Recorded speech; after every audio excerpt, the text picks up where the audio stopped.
주께 가까이 날 이끄소서.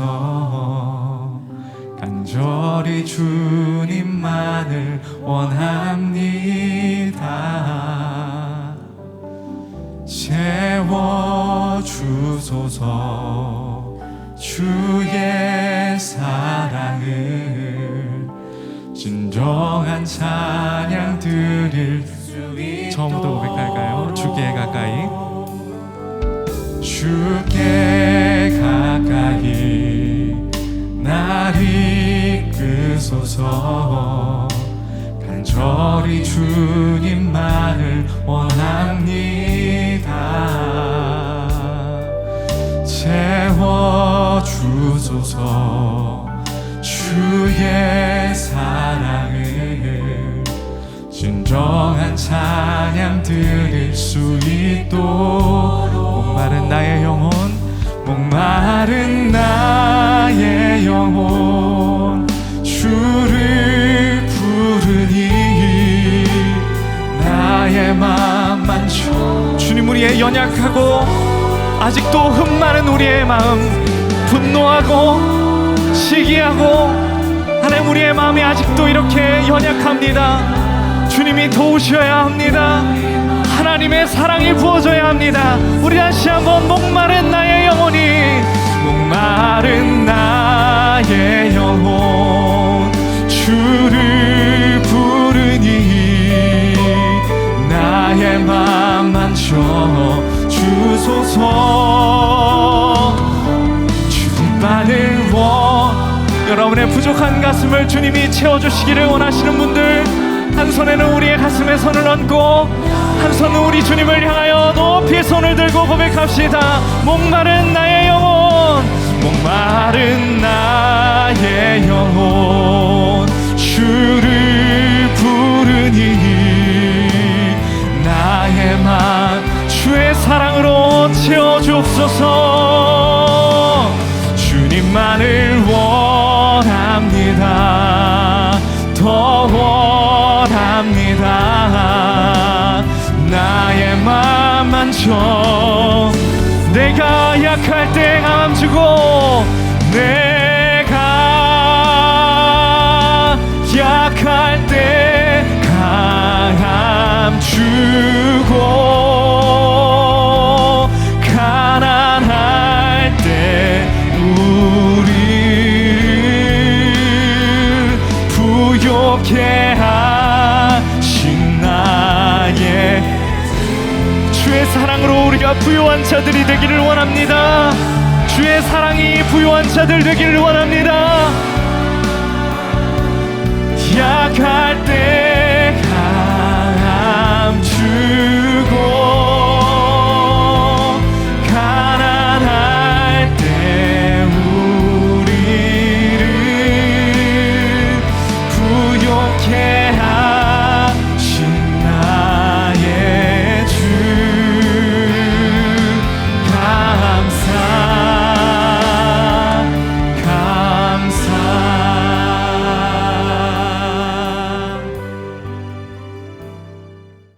오늘 우리에게 주신 하나님의 말씀은 빌립보서 4장 10절에서 13절입니다.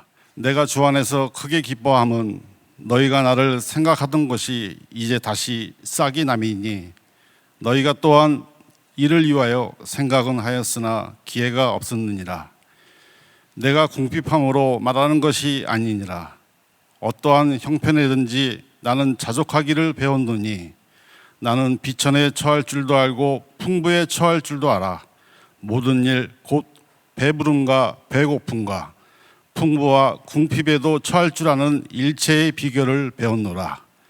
내게 능력 주시는 자 안에서 내가 모든 것을 할 수 있느니라. 이는 살아계신 하나님의 말씀입니다. 아멘.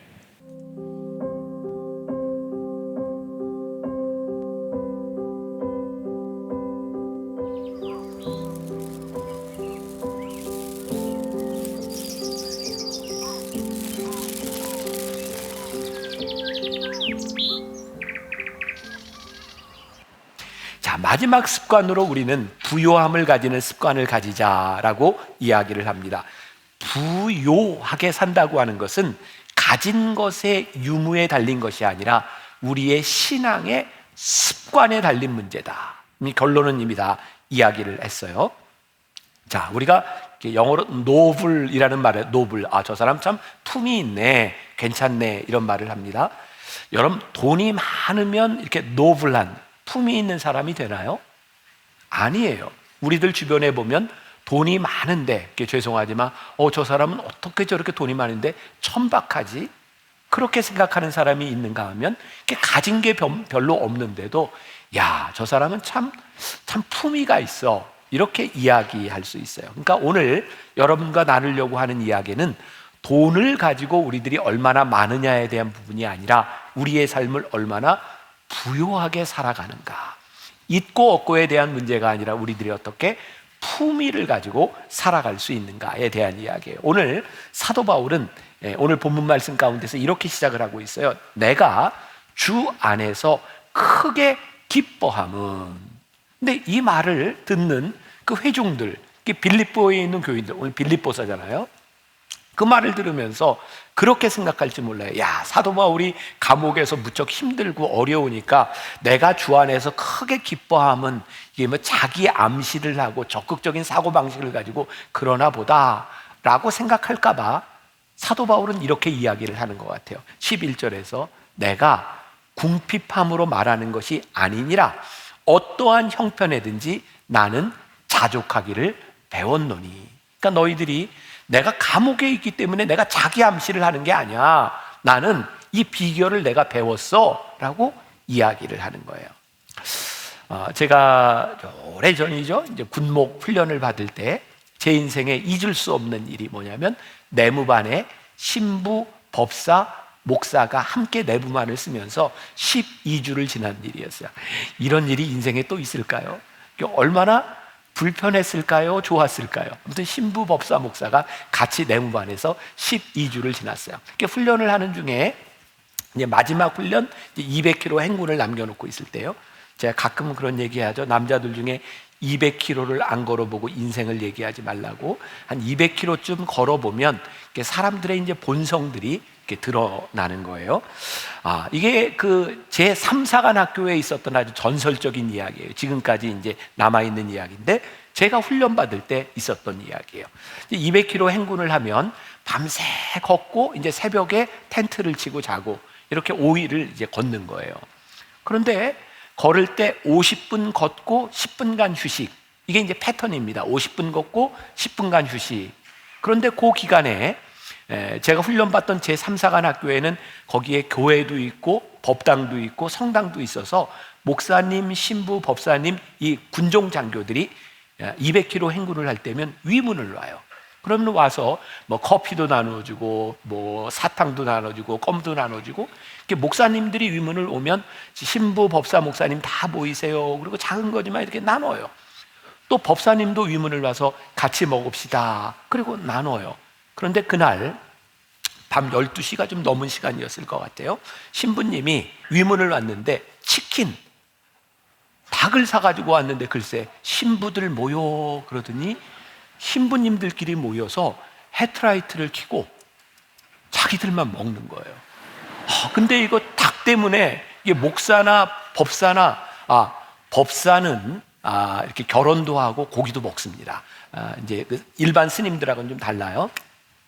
그런데 그걸 보고 이렇게 화는 나지만 뭐 이렇게 그냥 참을 수밖에 없는 상황이었는데 법사님 한 분이 그걸 보더니 야, 불을 끄고 먹어, 화가 났던 거죠.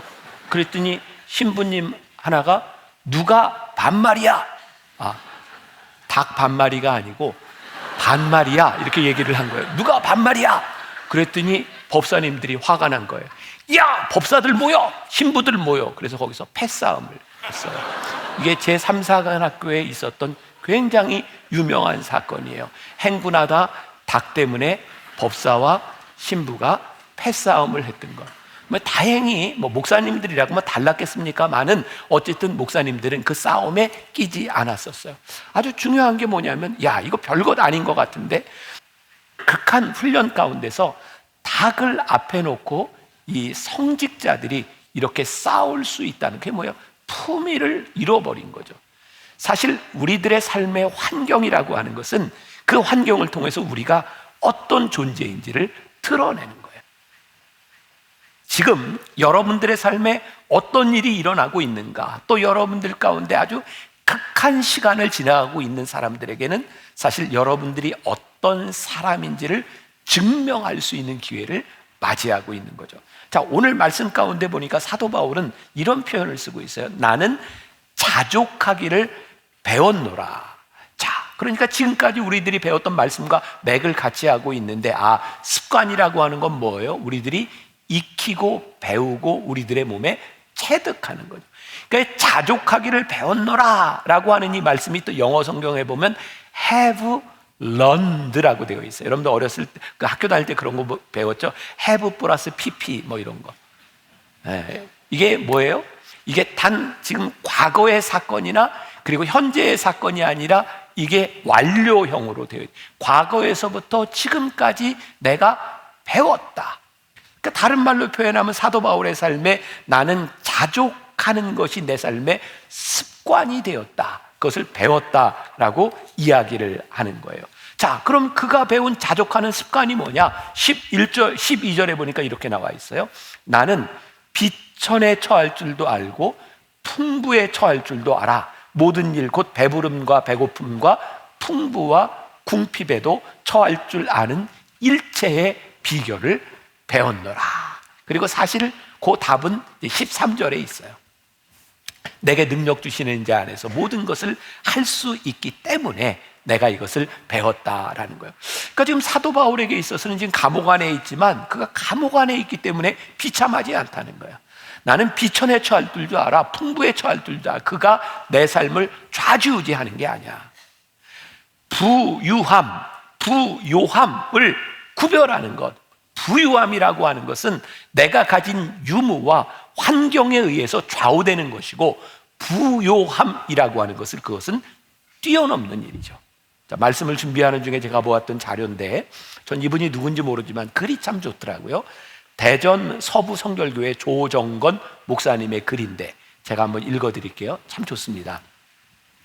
이 세상에서 제일 가난한 사람은 줄 것이 없는 사람입니다. 그 사람보다 더 가난한 사람은 줄 마음이 없는 사람입니다. 인색함은 영혼의 질병입니다. 인색하면 자기 영혼은 죄수가 되고 자기 육체는 감옥이 됩니다. 반면에 인색한 마음의 한 부분을 허물면 비로소 내 영혼은 자유와 평화와 기쁨과 부요함을 맛보게 됩니다. 부유함, being wealthy와 부요함, being rich는 다른 것입니다. 돈은 부유함은 주어도 부요함은 주지 못합니다. 부유함은 재정의 문제이고 부요함은 관계의 문제입니다. 부유한 사람은 사고 파는 것을 잘하지만 부요한 사람은 주고 받는 것을 잘합니다. 부유한 사람은 돈으로 살 수 있는 것을 가진 사람이지만 부요한 사람은 돈으로 살 수 없는 것을 가진 사람입니다. 부유한 사람은 그가 가진 것으로 규정되지만 부요한 사람은 그가 누구인가로 규정됩니다. 부유한 사람은 은행에 가진 것이 많지만 부요한 사람은 마음에 가진 것이 많습니다. 사람들은 사도 바울을 측은하게 생각하고 있었던 것 같아요. 왜? 사도 바울이 가진 게 없어요. 게다가 감옥에 있어요. 먹을 것도 없어요. 그런데 사도 바울은 그 사람들에게, 자기를 측은히 여기는 사람들에게 이렇게 얘기하는 거예요. 여러분, 저는 지금 부유하지 않지만 부유합니다. 지금 내가 처한 환경이 내 삶에 문제가 되지 않습니다. 왜냐하면 내가 하나님과의 올바른 관계 속에 있기 때문입니다. 이 말씀이 오늘 우리들에게 왜 도전이 되는가? 우리가 세상 사람들과 똑같이 부유함, 우리들이 무엇을 가지고 있는가가 우리의 인생의 가치를 결정한다면 우리는 하나님과 올바른 관계 속에 있는 사람들이 아니에요. 하나님과 우리들이 올바른 관계 속에 있을 때 우리들에게 누릴 수 있는 부요함이 있는가? 그래서 사도 바울은 빌립보서 4장 13절에서 그 유명한 말씀을 하고 있는 거예요. 내게 능력 주시는 자 안에서 내가 모든 것을 할 수 있습니다. 지금 그가 가지고 있는 유무로 그의 인생이 결정되지 않는다는 거예요. 자, 우리들이 부유한 삶을 살아가는데 가장 큰 장애가 되는 것이 있어요. 그게 뭐냐면 자기 연민이에요. 많은 사람들이 자기 연민을 가지고 살아요. 자기 연민이 뭐예요? 내가 불쌍하게 여겨지는 거예요. 근데 내가 불쌍하게 여겨지는 이유 가운데는 뭐예요? 내 삶에 내게 충족되지 않는 거예요. 그런데 솔직하게 이야기하면 이 충족되지 않는 많은 부분들이 돈, 경제적인 문제인 거죠. 그러니까 여러분들이 스스로 나는 참 불쌍해 라고 느끼는 부분들이 돈 문제일 확률이 많은 거예요. 자, 오스왈드 챔버스는 주님은 나의 최고봉에서 이렇게 이야기를 해요. 하나님께서 우리를 위해 다 준비해 두셨음을 깨닫는 습관, 이게 우리를 부요하게 만드는 것이다. 제가 10시 예배 설교를 하면서도 제가 사실 이제 원고에 없었던 일이지만 그게 너무 감사한 거예요. 뭐냐면 제가 설교자로, 이렇게 담임 목사로, 목회자로 여기 서서 하나님, 제가 부요함을 고백할 수 있는 게 너무 감사합니다. 왜? 저에게는 그런 믿음의 고백이 있거든요. 야, 하나님께서 여기까지 나를 인도하셨으면 앞으로 하나님 나 인도하시지. 그러니까 제 삶에는 염려보다는 하나님이 인도하실 것에 대한 기대가 많아요.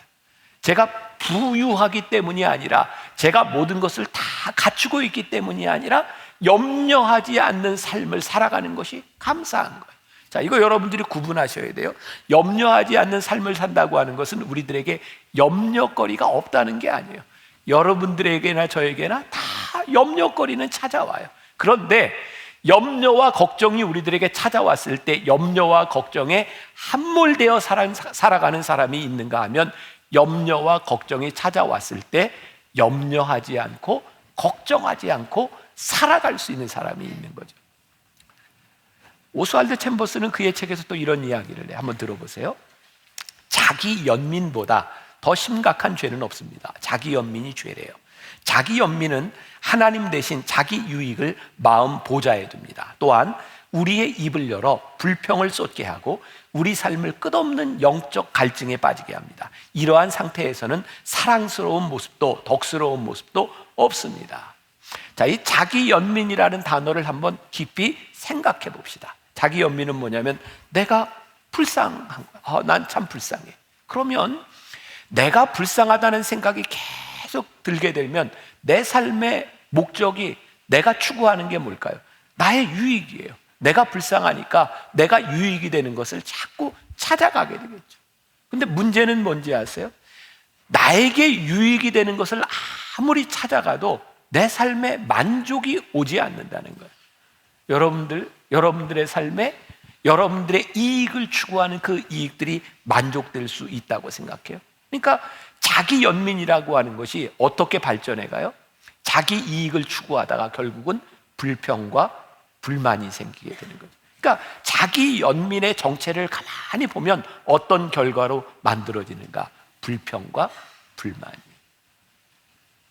오늘 여러분들 중에도 굉장히 인생이 불만스러운 분이 있죠. 아마 여러분들 속으로 그렇게 저에게 이렇게 항변할지 몰라요. 목사님이 내 삶에 대해서 뭘 안다고 그렇게 쉽게 얘기합니까?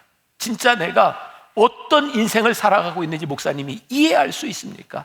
근데 성경은 우리들에게 이야기해요. 우리는 이해할 수 없을지 모르지만 당신의 삶에 일어나고 있는 그 인생 가운데 내게 능력 주시는 자 안에서 나와 함께 하시는 하나님을 우리들이 기억할 때 우리는 자기 연민에 빠지지 않는다는 거예요. 자기 연민에 빠지면 우리들의 그 연민이 우리들의 연민을 굉장히 과장되게 만들어요. 이게 손성찬 목사가 쓴 일상의 유혹이라는 책에 보면 그런 표현이 나오더라고요. 자기 연민에 빠지면 우리 손에 쬐끄만 요 티끌 하나가 내 손에 박힌 가시 하나가 마치 예수님 손에 박힌 십자가처럼 느껴지기 시작하고, 자기 연민에 빠지면 내 연민에 함몰되어서 다른 사람들의 고통과 아픔이 보이지 않는다는 거예요. 이게 자기 연민에 빠지면 굉장히 자기중심적이 되고 자기가 비참하게 되는 거죠. 자기 연민에 빠지면 하나님의 풍성함을 잃어버려요. 자, 제가 또 여러분들에게 그런 도전을 주고 싶어요. 야, 우리 예수 믿는데, 하나님 믿는 사람인데, 우리들이 세상 사람들하고 똑같이 뭐가 있고 없고 때문에 우리들이 풍성함을 느끼고 살아? 그럼 우리 예수 믿는 사람 아니잖아요. 우리가 하나님을 믿기 때문에 사람들과는 다른 기준, 다른 가치, 하나님이 내 안에 계심으로 내 안에 소망과 내가 풍성함을 누릴 수 있는 것. 그래서 오늘 여러분들의 삶에 감사를 잃어버렸다면 여러분들의 삶에 풍성함이 없는 거예요. 다시 말하면 오늘 내가 하나님 감사해요 라고 고백할 수 있다면 여러분들의 삶이 부요하고 풍성한 거죠. 자, 제가 아브라함의 이야기를 좀 할게요. 아브라함 우리가 너무나 잘 아는 사람이에요. 하나님께서 아브라함 부르셨잖아요. 자, 아브라함아, 내가 지시하는 곳으로 가라. 그래서 갈대와 우르를 떠나서 가나안 땅에 들어갔어요. 자, 하나님이 부르신 아브라함의 인생이 그냥 아무 문제 없이 그냥 탄탄대로를 걸었나요? 이렇게 말할 땐 아닌 거죠? 아니잖아요. 어떻게? 가는 데마다 그의 인생의 고비고비마다 어려움을 만나요. 자, 가나안 땅에 처음 왔는데 하나님이 가라고 해서 갔는데 거기서 가뭄을 만나요. 그 어디로 가요? 애굽으로 가요. 뭐 그래, 그의 인생의 가족들을 데리고 그래, 거기 가서 먹고 살아야지. 근데 문제는 거기 가서 수치를 당해요. 근데 하나님께서 그의 수치를 풍요로 바꿔주셨어요. 많은 재산을 가지고 이제 다시 가나안에 돌아와요. 그리고 제단을 쌓고 하나님 앞에 예배해요. 근데 문제는 뭐냐면 축복을 받았는데 축복으로 인해서 또 문제가 생긴 거예요. 그의 조카 롯과 그 사이에 너무 많은 재산들이 늘어남으로 인해서 너무 낙타와 양들이 늘어남으로 인해서 먹일 물이 없는 거예요. 싸움이 일어나요. 그러니까 아브라함은 참 좋은 사람이에요. 그래서 조카 롯을 불러놓고, 야, 우리가 이렇게 싸우는 것이 옳지 않잖아. 그러니까 우리 싸우지 말자. 헤어지자. 그래서 조카 롯에게 네가 먼저 선택해. 참 좋은 크리스찬 얘기죠. 그렇다 그러세요. 좋은 사람이에요. 그죠? 좋아요. 네가 먼저 선택해. 아브라함은 힘을 가지고 있는데 그 힘을 쓰지 않았어. 그 조카 롯에게, 자, 네가 먼저 결정해. 그랬더니 조카 롯이 저기 소돔과 고모라 땅을 보니까, 성경에 보니까, 야, 이게 막 애굽의 땅처럼 좋아. 너무 좋아. 하나님의 동산 같아. 그래서 소돔과 고모라를 향해 가요. 좋은 땅을 향해 풍요함을 따라간 거예요. 부유한 곳으로 갔어요. 근데 아브라함은 그가 말한 대로 그 반대편에 서 있어요. 그것은 어디예요? 풍요로운 땅의 반대인 황량한 광야 가운데 있는 거예요. 근데 하나님께서, 저는 이 성경을 볼 때마다 그런 표현을 쓰는데, 하나님 마음이 참 짠하셨던 것 같아요. 그러니까 여러분, 하나님 마음을 좀 짠하게 하면 부요함을 경험해요. 야, 이거 아멘 크게 해도 괜찮은데, 하나님 마음을 짠하게 하면 부요함을 경험해요. 아멘, 아멘. 자, 보세요. 이제 아브라함이 그 황량한 그 광야 가운데서 하나님이 짠한 마음에 아브라함을 부르세요. 아브라함아, 저 하늘의 별을 봐. 저 바다의 모래알처럼 내가 너의 후손을 이렇게 풍성하게 만들 거야. 그 순간 아브라함의 마음이 얼마나 부요했을까요? 아브라함은 지금 가진 게 없어요. 그에게 가진 것에 대한 문제가 아니라 하나님의 약속이 그를 부요하게 만들어요. 아브라함에게 지금 무엇이 있느냐의 문제가 아니라 하나님이 누구신지를 믿고 살아가는 아브라함은 부요한 인생을 살아가요. 그러니까 우리가 하나님이 누구신가를 믿을 때, 우리가 하나님을 생각할 때 우리는 부요함을 고백하지만 내 자신에게 집중될 때 우리는 결코 부요할 수 없어요. 5월 10일 오스왈드 챔버스의 묵상에 보면 이런 글이 있습니다. 하나님께서 하시는 일을 우리가 할 수 없고, 우리가 할 수 있는 일을 하나님께서 하지 않으신다는 사실을 잊지 마십시오. 하나님께서 우리들에게 구원을 베풀어 주셨는데, 구원을 받은 자로 살아가는 것은 우리들이 해야 될 일이에요.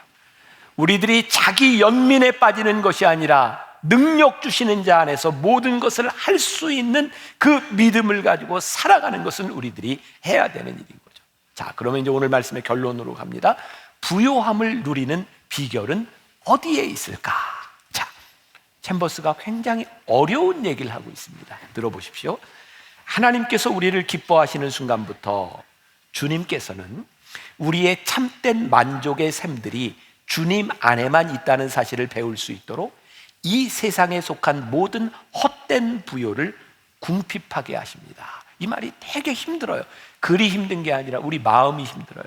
하나님께서 진짜 하나님이 기뻐하시는 일, 부요함이 뭔지를 깨닫도록 하시기 위해서 우리의 헛된 부요함을 궁핍하게 만드신다. 그러니까 하나님이 우리로 하여금 진짜 부요한 인생이 부요하게 살아가는 것이 무엇인지를 깨닫도록 감옥에도 넣으실 수 있대요. 우리가 진짜 부요함이 무엇인지를 증명하는 삶을 살아갈 수 있도록 하나님께서 우리의 재산을 흩으실 수도 있대요. 그런데 그런 일들을 통하여 우리들이 무엇을 경험해요? 야, 하나님 부요하신 분이구나. 여러분들에게 그림을 하나 소개하는데, 로다 앤스트롬 나이버그라고 하는 사람이 그린 그림이에요. 한 번쯤은 다 보셨죠? 네. 요 그림 여러분들에게 어떤 느낌이 드세요? 저게 수프가 하나 있고 투박한 빵이 하나 있는데 그 노인이 감사 기도를 하고 있어요. 저 투박한 빵 하나를 놓고도 감사 기도를 할 수 있다면 참 부요하다는 생각이 들지 않으세요? 우리들의 삶에 뭐가 얼만큼 채워져야 우리들의 삶을 부요하게 만드는 것이 아니라 저 빵을 하나 놓고 하나님 앞에 감사 기도를 드릴 수 있는 그것이 우리를 부요하게 만들어줍니다. 말씀을 준비하다 생각났던 거예요. 아마 요즘 세대를 살아가는 우리 제 나이 또래 사람들, 아마 요 사람들에게 기억나는 가장 어려웠던 일이 뭘까 생각해 보면 IMF였을 것 같아요. 그 IMF 97년, 8년 그 무렵에 저는 미국에서 공부를 하고 있었어요. 막 환율이 무섭게 뛰었죠. 그래서 유학생들이 굉장히 힘들어하는데 저는 다행스럽게 한국에서 돈을 받고 공부를 하지 않았기 때문에 공부하는데 큰 문제가 없었어요.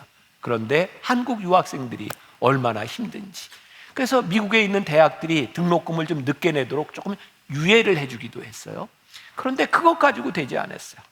많은 유학생들이 정말 울기도 하고 절망 가운데 유학을 포기하고 다시 들어가기도 하고. 근데 저에게 그런 생각이 들더라고요. 97년, 98년 무렵에 미국에 유학을 올 수 있었던 학생들, 젊은이들이라면 이미 참 많은 것을 가진 사람이 아니었을까요? 물론 힘겹게 온 사람도 있겠지만 다른 사람에 비하면 이미 많은 것을 가지고 있었던 사람이에요. IMF로 인하여 수업을 할 수 없다, 학비를 낼 수 없다라고 하는 것이 어쩌면 그들의 인생에 잠시 유보된 불편함, 어려움일 수는 있지만 그 사람들보다 훨씬 더 어려운 사람들이 있어요. 가만히 생각해 보면 우리들이 우리들이 겪는 어려움이라고 하는 것이 어쩌면 우리들이 누리던 여유를 잠시 유보해 놓고 있는 상황일 수도 있어요. 그런데 우리는 잠시의 풍요함만 유보되어도 우리는 견디지 못하는 거예요. 불평하는 거예요. 자기 연민에 빠지는 거예요. 이 빵을 앞에 놓고 기도하는 이 노인의 기도를 묵상하면서, 하나님, 우리들에게 저 기도가 있을 수 있다면, 이 빵 하나가 얼마나 감사한지를 고백할 수 있다면, 하나님, 우리가 부요함 가운데 살지 않겠습니까? 내가 비천에 처함으로 말하는 것이 아니에요. 내가 풍부에 처했기 때문에 말하는 것이 아니라 내게 능력 주시는 자 안에서 내가 모든 것을 할 수 있음을 믿으며 하나님을 신뢰할 때 우리들이 부요함을 고백할 수 있는 거예요. 부요함은 세상의 환경에서 오는 게 아니죠. 고린도후서 9장 8절에 보면 사도 바울이 이렇게 얘기해요. 하나님이 능히 모든 은혜를 너희에게 넘치게 하시나니 이는 너희로 모든 일에 항상 모든 것이 넉넉하여.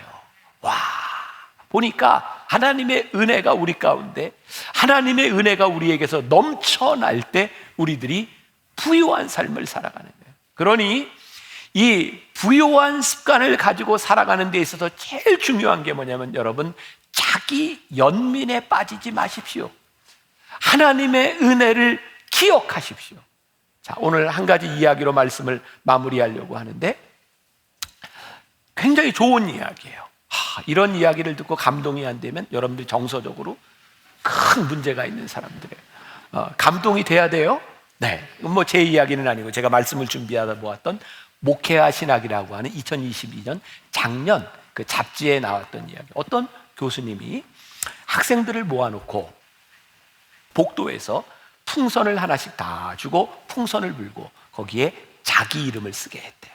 사실은 제가 오늘 이걸 좀 실험해 보면 참 좋았겠다 생각하는데 이게 실험은 좀 불가능한 것 같고 이제 상상을 하세요. 자기 이름을 쓰고 풍선을 다 불어서 다 이렇게 섞은 거예요. 복도에서 다 이렇게 날리고 교수님이 얘기해요. 자, 이제부터 여러분들 이름이 적힌 풍선을 찾으세요. 사람들이 막 찾는데 5분, 10분이 지나도 못 찾는 거예요. 자기 거를 찾는데 안 되는 거예요. 그때 교수님이 잠깐, 자, 여러분들 앞에 있는 풍선을 하나씩 잡으세요. 그리고 그 풍선에 새겨진 이름의 주인을 찾아주세요. 그랬더니 한순간에 다 주인을 찾게 됐다는 거. 감동 포인트예요.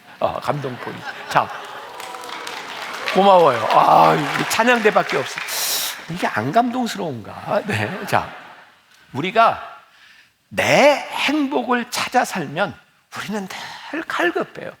근데 참 놀랍죠. 내가 누군가를 행복하게 만들고 누군가를 위해 살아가는 것이 우리의 인생을 복되게 한다는 세상이 알 수 없는 진리를 가지고 살아가는 것이 우리 그리스도인들이에요. 참 신기하죠. 내가 참 아깝다고 생각했는데 내 마음과 내 지갑을 열고 누군가를 도우니 이게 은혜가 흘러 넘치는 거예요.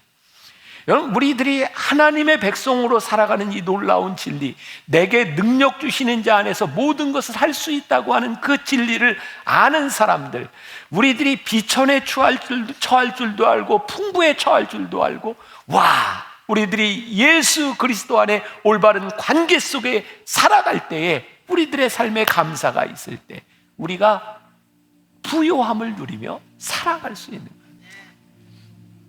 참 다행스러운 게 제가 재벌도 부자도 아니라는 게 참 다행스러워요. 제가 막 부자라서 이런 얘기하면 목사님 돈 있으니까 그런 얘기해야죠. 그럴 것 같은데 제가 돈이 별로 없는 사람이니까.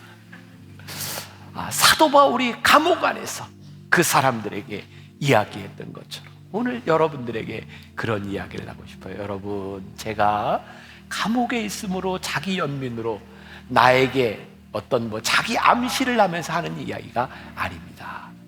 내게 능력 주시는 자 안에서 내가 모든 것을 할 수 있음을, 내가 부요함을 고백합니다.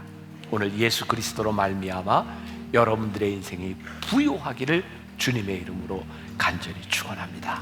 오늘 넉넉한 하나님의 은혜가 여러분들에게 차고 넘칠 수 있기를 주님의 이름으로 간절히 축복합니다. 우리 같이 찬송합시다. 은혜, 은혜, 은혜. 여러분들의 삶의 고백을 담아 함께 찬양합시다. 내가 누려왔던 모든 것들이, 내가 지나왔던 모든 시간이, 내가 걸어왔던 모든 순간이 당연한 것 아니라 은혜였소. 아침 해가 뜨고 저녁에 노을, 봄의 꽃향기와 가을의 열매, 변하는 계절의 모든 순간이 당연한 것 아니라 은혜였소.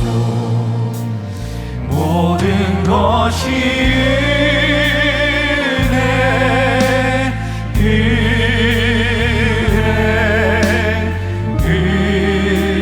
은혜, 한없는 은혜. 내 삶에 당연한 것 하나도 없었던 것을 모든 것이 은혜였소. 모든 것이 은혜,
주 예수 그리스도의 은혜와 하나님 아버지의 무한하신 사랑과 성령의 인도하심이 세상의 부유함이 아니라 예수 그리스도 안에 부유한 인생을 살아가기를 소원하며 이 세상으로 나가는 당신의 사랑하는 모든 백성들 위해 지금부터 영원까지 함께 하시기를 간절히 축원하옵나이다.